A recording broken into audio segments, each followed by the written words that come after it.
P Bhaskaran ജന്മശതാബ്ദിയുടെ ഭാഗമായി വി.ടി. മുരളി രചിച്ച കണ്ണീരും സ്വപ്നങ്ങളും പുസ്തകത്തിന്റെ കവർ പ്രകാശനം ഓറഞ്ച് ഗ്രീൻ പാലസ് ഓഡിറ്റോറിയത്തിൽ വെച്ച് നടന്നു.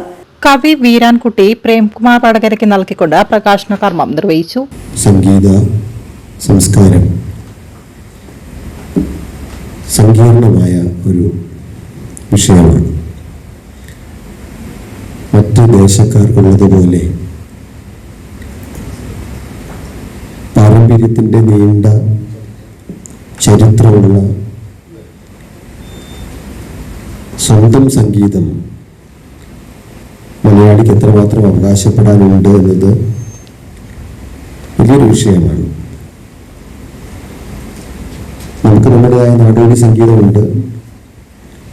ക്ലാസിക്കൽ സംഗീതത്തിൻ്റെയും ചില വശങ്ങൾ മറ്റ് പ്രദേശങ്ങളുമായി ചേർന്ന് നമ്മൾ അനുഭവിച്ചിട്ടുണ്ടെങ്കിലും മലയാളിക്ക് സ്വന്തമായൊരു സംഗീത പാരമ്പര്യം വരുന്നത് ചലച്ചിത്ര ഗാന പാരമ്പര്യത്തോടു കൂടിയാണ് എന്ന് പറയത്തക്ക രീതിയിലുള്ള ഒരു അഭാവം ഏതോ തരത്തിൽ നമുക്കുണ്ടായിരുന്നു എന്നത് ചലച്ചിത്ര ഗാനത്തെ കൊണ്ടാടുന്ന സമയത്ത് നമ്മൾ തിരിച്ചറിയുന്നുണ്ട്. അതിൻ്റെ അർത്ഥം മലയാളിക്ക് സംഗീതമില്ലെന്നോ സംഗീത പാരമ്പര്യമില്ലെന്നോ അല്ല.